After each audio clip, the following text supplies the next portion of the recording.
Muy buenas tardes, sean todos bienvenidos.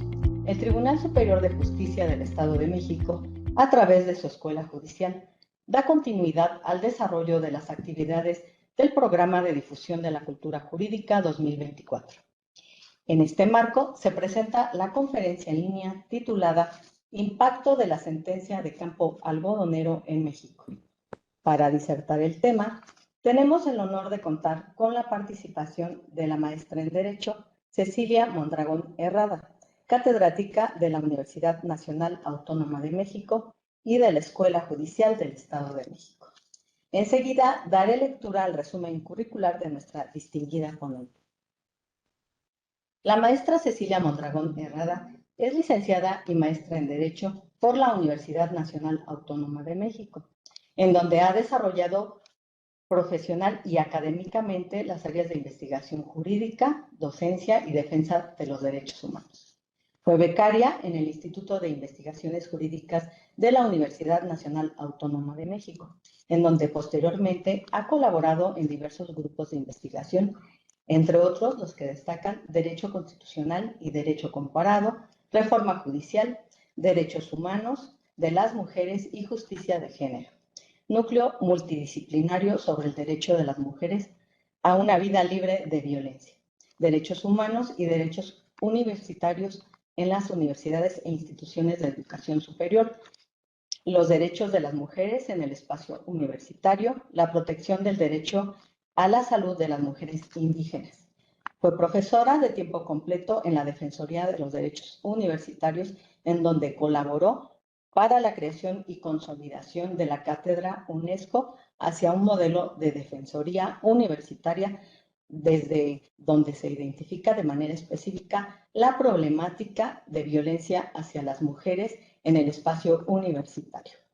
Como parte de sus actividades académicas en la misma universidad, ha sido profesora de licenciatura y de posgrado.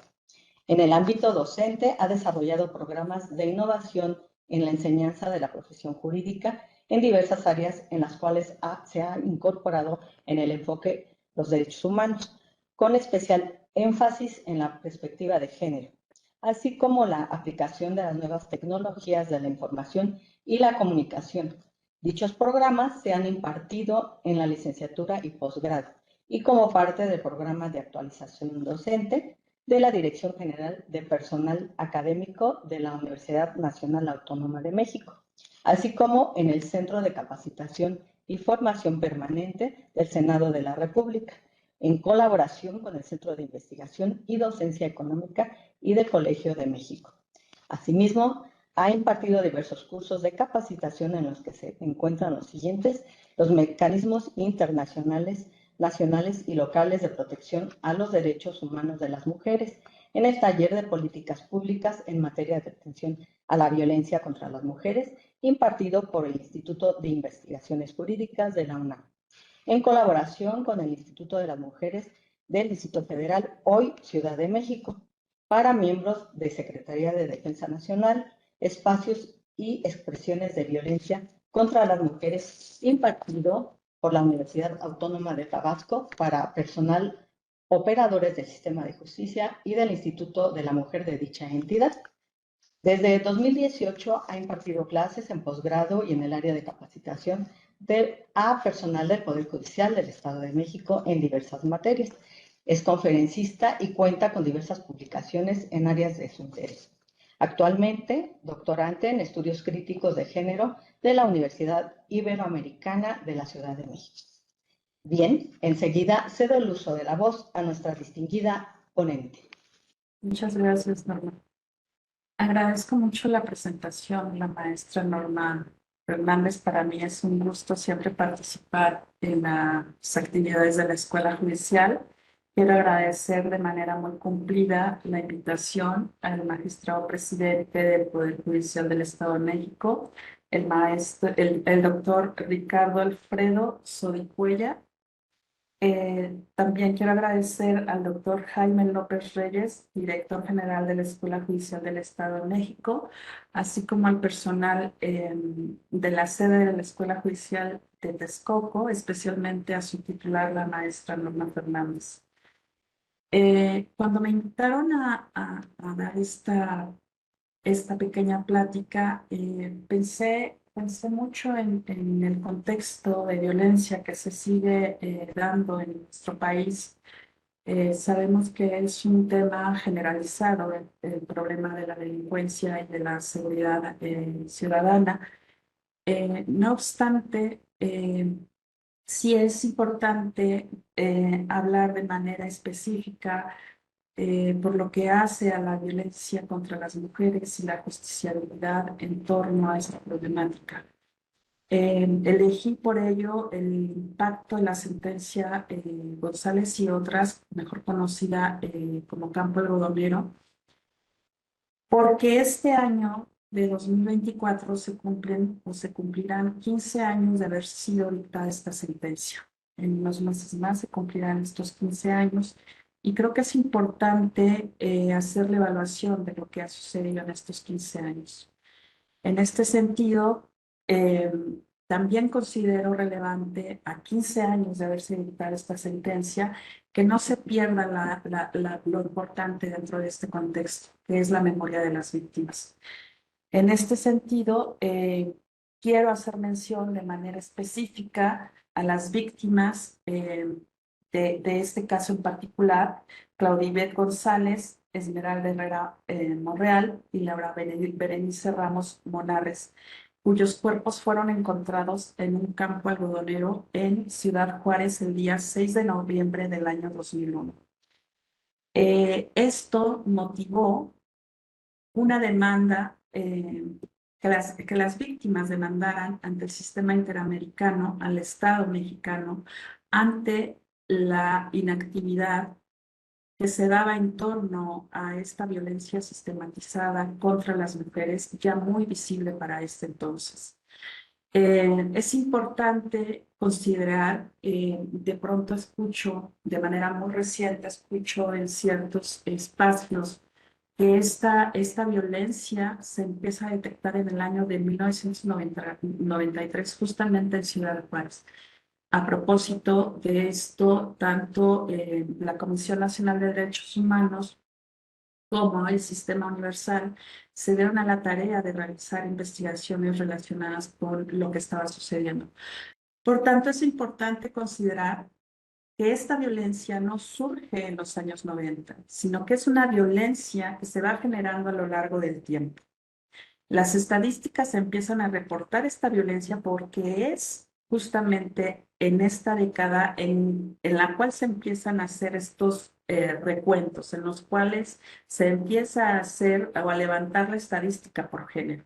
Eso es importante considerar. No es que antes no sucediera, sino que no se ponía atención de manera focalizada al sexo de las víctimas y al origen de esa violencia, ¿no? Entonces, creo que es muy importante hacer este énfasis en relación a lo que sucede hacia las mujeres en nuestro país.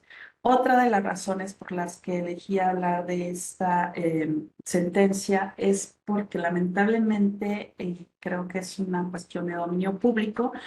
eh, Nuestro país sigue dando la nota, ¿no? La nota roja en relación con casos de feminicidio sumamente graves en los cuales pudo haberse evitado el daño si las autoridades y las instituciones de procuración de justicia estuvieran de alguna u otra manera más empapadas y más encarriladas a la implementación de los modelos de prevención, atención, sanción y erradicación de la violencia contra las mujeres que están en nuestra normativa desde 2008, en específico en el reglamento de la Ley General de Acceso a las Mujeres a una vida libre de violencia.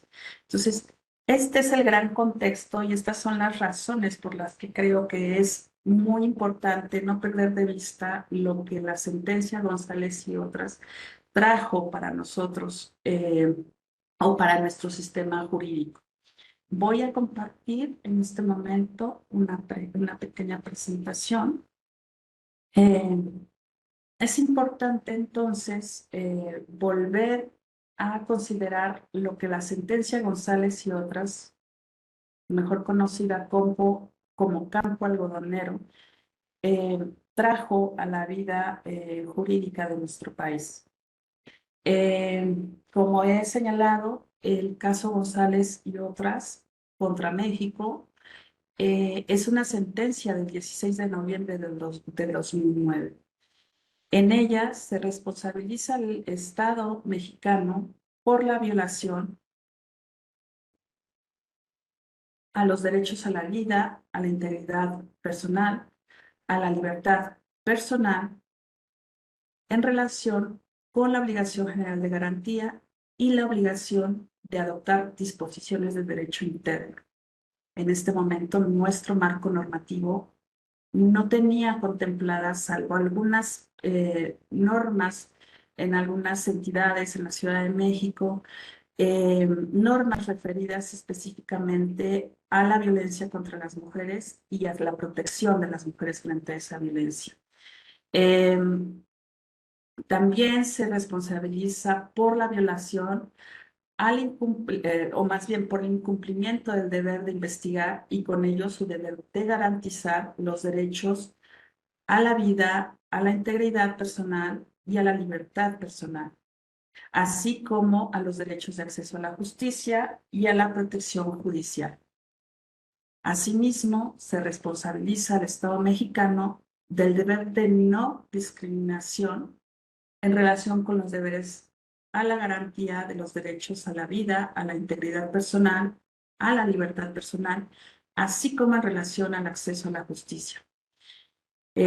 Dos de las personas, de las mujeres que motivaron el seguimiento de este caso, cabe recordar, eran personas menores de edad. Por tanto, se responsabiliza también al Estado mexicano por la violación a los derechos del niño, es decir, a los derechos contenidos en la llamada Convención de los Derechos del Niño.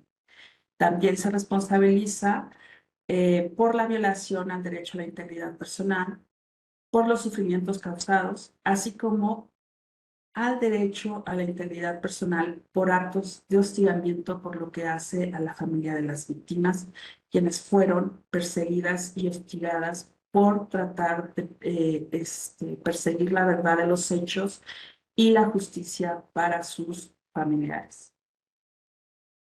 En este sentido, se dictan una serie de reparaciones que es preciso considerar que en nuestros días esto debería de estar siendo cumplido a cabalidad por el Estado mexicano. En este sentido, es preciso considerar que se dictan reparaciones restitutivas relacionadas con la debida impartición de justicia, reparaciones restitutivas por lo que hace a la responsabilidad de servidores públicos, así como satisfacciones honoríficas, reparaciones de tipo preventivo en relación a programas y acciones de gobierno, así como reparaciones de tipo preventivo relativas a la capacitación de los servidores públicos en materia de género, así como se dictan indemnizaciones y compensaciones por daños materiales e inmateriales. En este contexto es importante considerar los cambios jurídicos que se dieron a partir de esta sentencia. ¿Qué cambios jurídicos se dieron? Para empezar, se empieza a generar un consistente marco normativo para la protección de los derechos de las mujeres. Justamente de estos años data la Ley General de Acceso a las Mujeres a una Vida Libre de Violencia, una ley marco que establece las pautas para que las entidades federativas vayan legislando en este rubro en cada una de las entidades. Dentro de esta misma ley se establece la tipificación del delito de feminicidio y además se establecen las tipificaciones del delito de violencia familiar y se establece todo un marco conceptual para la persecución de la violencia contra las mujeres. En este sentido, también es importante considerar que a partir de entonces se empieza a dar, aunque ligeramente, un vuelco a la interpretación normativa. Si bien es cierto que el pro persona y la interpretación conforme vienen derivando de la reforma de 2011 en materia de derechos humanos, y estamos hablando de unos años previos a esta reforma, También es cierto que al darse esta reforma en materia de derechos humanos, se va eh, integrando este marco conceptual para la protección de los derechos humanos de manera general. Aquí es importante hacer una serie de consideraciones. Los cambios jurídicos en sí mismos, creo yo, no han terminado de conocerse ni de comprenderse. ¿Por qué digo esto? En este momento en el que estamos, justamente se da un fuerte debate, aunque no creo que sea tan abierto, pero se da un fuerte debate en torno al sujeto mujer, que es el sujeto que tutelan estos derechos.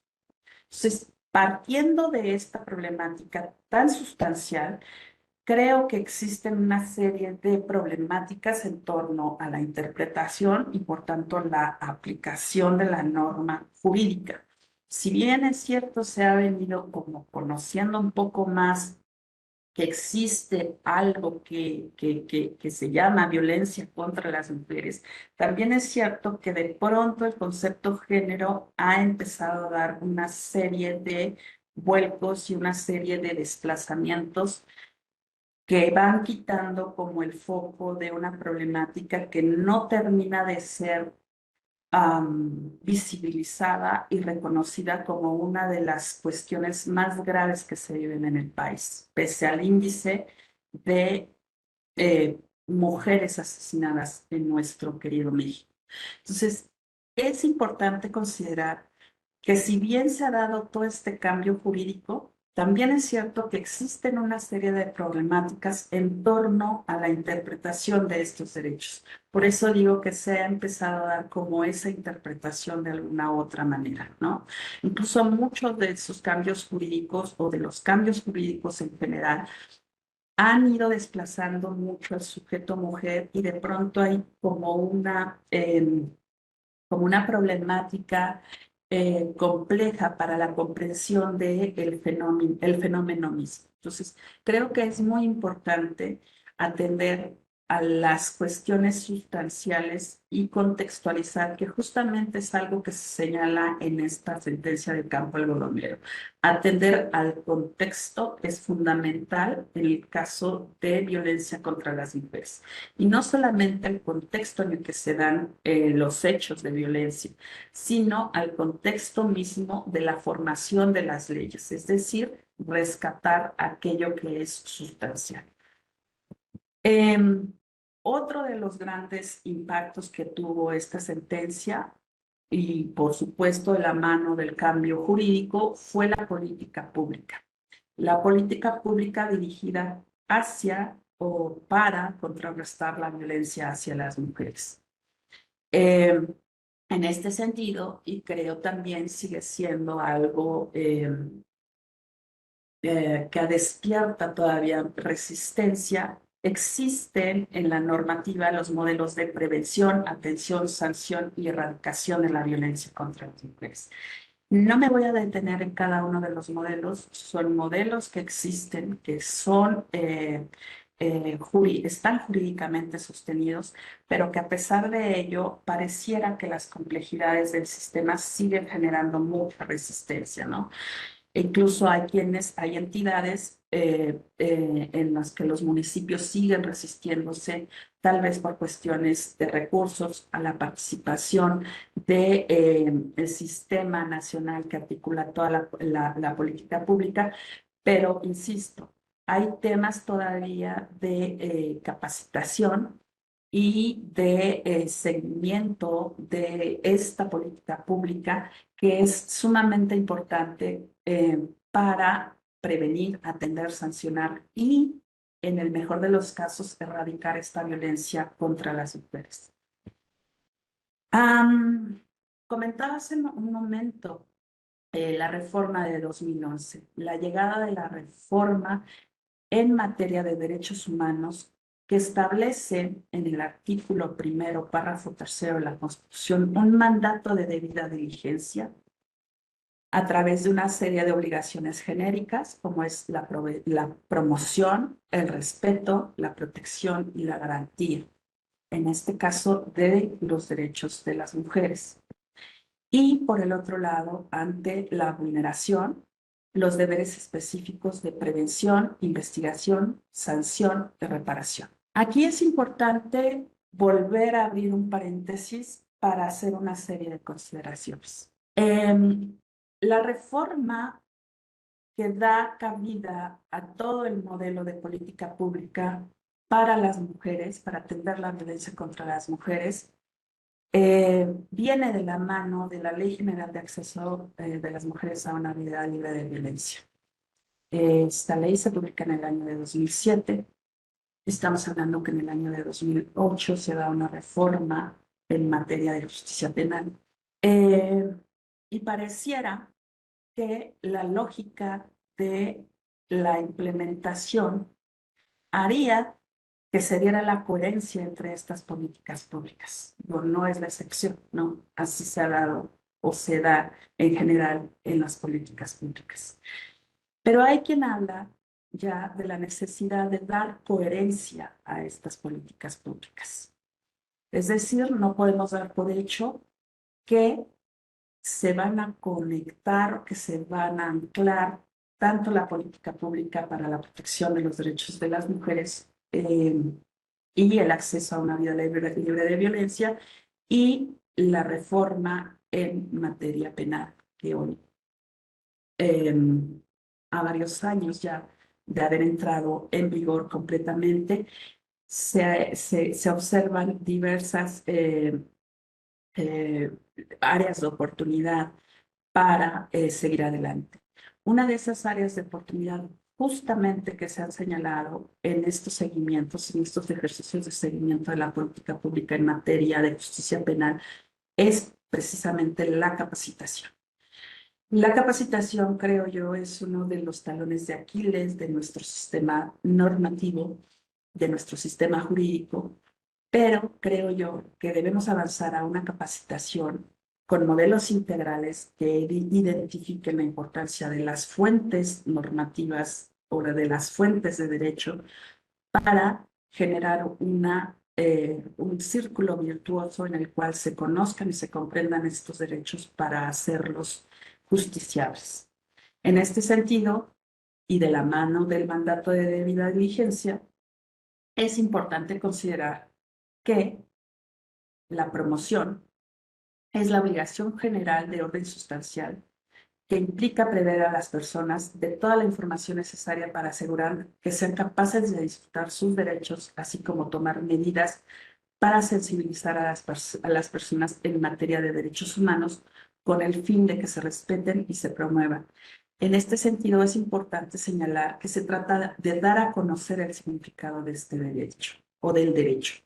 Y así de genérico como aparece en la lámina, también es preciso considerar que estamos hablando de lo específico en relación con las mujeres. Es decir, la promoción como obligación genérica en relación con las mujeres debería de promover esta información relacionada con los derechos de las mujeres, ¿no? En el caso de estos derechos podemos observar que la promoción que se hace parte de un cierto escenario en el cual pareciera, y por eso hice esas acotaciones al inicio de mi presentación, pareciera que el fenómeno de violencia que viven las mujeres o los problemas que viven las mujeres que enfrentan incluso ya como parte en un proceso ante la justicia, pareciera que son nuevos, ¿no? Y la verdad es que uno hace revisión de información a través del tiempo y nos vamos dando cuenta de que no son problemáticas nuevas, sino que es una problemática que se sigue negando y sobre la cual, pese a que existen marcos normativos tan sólidos como el que tenemos actualmente, pareciera que no existe, ¿no? Entonces sí es importante integrar en el momento de la capacitación los elementos necesarios para que los operadores del sistema de justicia, incluidas las personas litigantes, tengan los elementos suficientes para la defensa y protección de los derechos, en este caso de los derechos de las mujeres. Respeto. El respeto es otra de las obligaciones genéricas que se integran a este mandato de debida diligencia. Y el respeto es una obligación exigible de manera inmediata. Su cumplimiento requiere de la autoridad que se abstenga de llevar a cabo acciones que vulneren derechos y al mismo tiempo que, que no impida u obstaculice las circunstancias para hacer posible el goce de tales derechos. Esta obligación, como ustedes se pueden dar cuenta, está directamente relacionada con el andamiaje normativo construido para tutelar a las mujeres, en el cual subyacen razones sustantivas que, no obstante, como he señalado, siguen estando ausentes de la enseñanza de la profesión jurídica. Y de manera concreta es importante considerar que las fuentes de los derechos de las mujeres están en eso que de pronto es muy criticado por la sociedad sin que se termine de entender de qué se trata cuando se habla del feminismo. Fueron las propias mujeres a través del tiempo, a través de su formación, a través de romper esos estereotipos en donde ellas no tenían por qué acceder a los estudios, a la educación, porque su labor social era otra. Fueron esas mujeres que lograron romper esos esquemas, que lograron recibir educación, muchas veces o en la gran mayoría de las ocasiones porque formaban parte de familias de ciertas posiciones sociales y económicas, pero fueron quienes quitaron ese velo de normalidad, como señala Bobbio, y evidenciaron la problemática de raíz que vivían en una época tan importante como fue la Ilustración, en donde pareciera que la ciudadanía llega para todo mundo, pero que en realidad no era así, ¿no? Entonces dicen por ahí que el feminismo, más bien dice Amelia Valcárcel, que el feminismo es el hijo no querido de la Ilustración y creo que es un reflejo muy importante, creo que es una frase muy ilustrativa de lo que sucedió con los derechos de las mujeres que quedaron completamente de lado, ¿no? Al grado que hoy incluso podemos ver que las mujeres siguen siendo tratadas como esos cuerpos que no importan, como esos sujetos a los que no es importante considerar y a los cuales pues, da igual si se les hace justicia o no. La obligación de proteger. Esta obligación de proteger exige que el Estado impida los abusos de estos derechos humanos por parte de grupos e individuos. Tiene que ver con el deber del Estado de adoptar tanto leyes como políticas nacionales acompañadas de planes específicos para su ejecución y seguimiento. Es decir, la toma de medidas que garanticen el acceso efectivo a estos derechos. Esta obligación general de protección impone al Estado el deber de asegurar que las personas no sufran de violaciones de derechos cometidas, sea por parte de autoridades o por parte de particulares. Es decir, a través de esta obligación general, se deben impedir las violaciones de los derechos, provengan de donde provengan. La garantía o el deber, o perdón, la obligación de garantía, podemos enunciarle en los siguientes términos. Se refiere a que el Estado tiene que adoptar medidas que se creen para que se creen las condiciones para el goce efectivo de los derechos, no solo para mantener el grado de realización, sino para mejorar el disfrute. Es decir, aquí estamos hablando de forma específica del mandato de progresividad y de no regresión. En este sentido, como ya he comentado, si bien es cierto, los derechos de las mujeres son derechos reconocidos, en la interpretación volvemos a identificar que se vuelven a dar problemáticas en las cuales las mujeres incluso están perdiendo libertades tan fundamentales como el derecho a la libertad de expresión y de pensamiento. Creo que estas son eh, partes, aspectos de la vida social que no podemos perder de vista de tan sustanciales que son, ¿no? El garantismo en este sentido ofrece el marco jurídico idóneo para que desde el poder se pueda ayudar al cumplimiento de esta obligación. Pero Así como este mandato de debida diligencia establece estas obligaciones genéricas de promoción, respeto, protección y garantía, ante la vulneración tenemos también los deberes específicos de prevención, que en el caso de las mujeres, insisto, está ya regulado en el reglamento de la Ley General de Acceso a las Mujeres a una vida libre de violencia, libre de violencia, perdón, como el conjunto de estrategias para que los tres órdenes de gobierno, con la participación social, generen condiciones idóneas a efecto de erradicar la violencia y cualquier forma de discriminación hacia la mujer. Esto en los ámbitos público, privado y que modifiquen los patrones de comportamientos sociales y culturales basados en estereotipos de hombres y mujeres. A través de esta normativa, es importante señalarlo, se ha impulsado esta política pública en el tema. No obstante, insisto, en el seguimiento y evaluación, no se observa de manera puntual en realidad que se esté dando el cumplimiento efectivo a esta normativa. Es importante volver a considerar que el modelo de prevención, si bien está en el reglamento general, también está relacionado con ese deber específico contenido en la Constitución como un mandato de debida diligencia para autoridades y para particulares. En relación con la investigación implica el derecho a la verdad. Comentaba yo hace un momento, todo lo que tuvieron que pasar los familiares de las víctimas del caso Campo Algodonero para poder llegar a una sentencia, solamente la sentencia. Las víctimas no han recibido justicia. No se conoce quiénes son, quiénes fueron, qué razones les arrebataron la vida a estas mujeres. En este sentido, es importante considerar los derechos de las víctimas, este derecho a la verdad en su vertiente individual y colectiva para quienes han sufrido agravios y vulneraciones a sus derechos. Y además, este derecho a la verdad es el sustento de la memoria colectiva, de esa memoria que nosotros como sociedad debemos tener para que hechos como estos no se sigan repitiendo.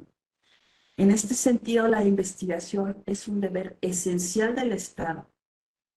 En el caso de la violencia contra las mujeres, esta investigación debe ser amplia e incluye, en primer lugar, el contexto de los hechos de acuerdo a una ruta crítica que se ha identificado ya desde los estudios realizados al momento de establecer estos modelos de prevención, atención, sanción y erradicación de la violencia contra las mujeres y que incluyen de manera muy inmediata el contexto cercano de la víctima. También en este sentido es importante señalar el establecimiento del cómo y por qué sucedieron los hechos, pues implica la garantía de no repetición. Es decir, si nosotros conocemos cómo se dieron estas situaciones, podemos tomar anticipadamente medidas para que ya no se vuelvan a dar estos hechos. Tenemos un caso muy cercano acá en nuestra memoria sobre hechos lamentables cometidos por lo que parece ser fue un feminicida serial, en donde las actuaciones de debida diligencia no están presentes en la investigación, pese a que existen elementos que hacen pensar, que hacen suponer que se tenía ciertos indicios o datos de prueba para capturar o al menos investigar una línea clara, no se hicieron las investigaciones pertinentes. Es importante considerar que los sistemas de justicia y en particular la justicia penal no persiguen más la verdad formal de los hechos. El objetivo central es ahora la verdad histórica o la verdad científica que se acerque en la medida de las posibilidades al escenario de lo sucedido para restaurar en la medida de lo posible la situación al estado interior de la perturbación sufrida. Sancionar. Y aquí volvemos con problemas mayúsculos, porque si no estamos realizando investigaciones pertinentes, pues la sanción se vuelve muy, muy compleja. El deber específico de sancionar está directamente relacionado con la obligación de proteger. Nuestra legislación ha recogido los postulados contenidos en instrumentos internacionales de derechos de las mujeres y ha establecido un modelo de sanción en este reglamento de la ley general. Es importante considerar que ante la vulneración de derechos humanos se actualiza este deber específico de sancionar. Pero este deber específico de sancionar, insisto, en un Estado de Derecho debe estar apuntalado por una investigación de tipo o de corte científico. El deber de sanción que tiene el Estado frente a la comisión de presuntos hechos delictivos y la violación de derechos humanos está directamente relacionado con el acceso a la justicia y a un recurso judicial efectivo. En el caso de las mujeres, además, quiero hacer otra acotación, ya que estamos en esta parte. Si bien es cierto que se reconoce el derecho humano de acceso a la justicia, en el caso de las mujeres, y por eso es muy, muy importante eh, conocer, comprender y proteger y garantizar el marco normativo que tutela a las mujeres, se ha identificado la necesidad o la importancia de reconocer el derecho de acceso al derecho mismo, es decir, a ser considerados o a ser consideradas por los textos normativos como sujetos de derechos. Las mujeres hasta hace poco no lo eran, y no lo eran de forma fáctica, de manera real. No es que nos lo imagináramos, está documentado, hay archivos, hay legislaciones que demuestran claramente que la mujer no estaba considerada para ciertos escenarios. En este sentido, tenemos un desafío muy, muy importante para la protección de los derechos de las mujeres, que si ustedes se dan cuenta, este derecho de acceso a una vida libre de violencia para las mujeres que implica no solamente el ámbito penal, sino las diversas esferas de actuación en la vida de una persona, de una mujer, en realidad está hablando de una problemática estructural amplia. En este sentido, si bien la última ratio puede ayudarnos para ciertas cuestiones, lo cierto es que en los diversos modelos, y estamos hablando de un modelo de justicia laboral nuevo, estamos hablando de que recientemente tenemos Código de Procedimientos Civiles y Familiares y que además hay procesos de capacitación que se están llevando a cabo para cuando éste entre en vigor, es preciso considerar que la problemática de las mujeres puede ser que no esté completamente cayendo en estas normativas y siendo tratada de la manera más atingente posible. En este sentido, insisto, se vuelve complicado hablar de investigar y sancionar en un marco de Estado de Derecho. Reparar. La reparación es este último deber específico que integra este gran mandato de debida diligencia contenido, insisto, en el párrafo tercero del artículo primero de la Constitución. Este deber específico de reparar cobra especial importancia en el contexto de un sistema de justicia que garantice el Estado constitucional de derecho que se vive o que aparentemente vivimos en nuestros días, en el cual no solo se hagan valer las reparaciones de tipo económico, sino de acuerdo con el desarrollo que han tenido los derechos de las víctimas y los derechos humanos de las personas en general, en este caso, los derechos de las mujeres son derechos humanos, frente a la Administración de Justicia, se busque también el cumplimiento de la garantía, de las garantías de no repetición y la satisfacción de los derechos de las víctimas a partir de su propio nivel de percepción del servicio de justicia que el Estado está obligado a prestar de manera pronta y accesible. Voy a detener aquí la presentación. Esto es parte de lo que yo les quería comentar el día de hoy en relación con el impacto de la sentencia de Campo Algodonero en nuestro sistema jurídico mexicano. Como se dieron cuenta, existen una serie de reparaciones, las reparaciones relacionadas con la debida impartición de justicia y con la responsabilidad de servidores públicos. Escuchaba yo hace unos días a propósito de este caso que referencié hace un momento, cómo empiezan a filtrarse informaciones, cómo empiezan a filtrarse de carpetas de investigación abiertas, imágenes.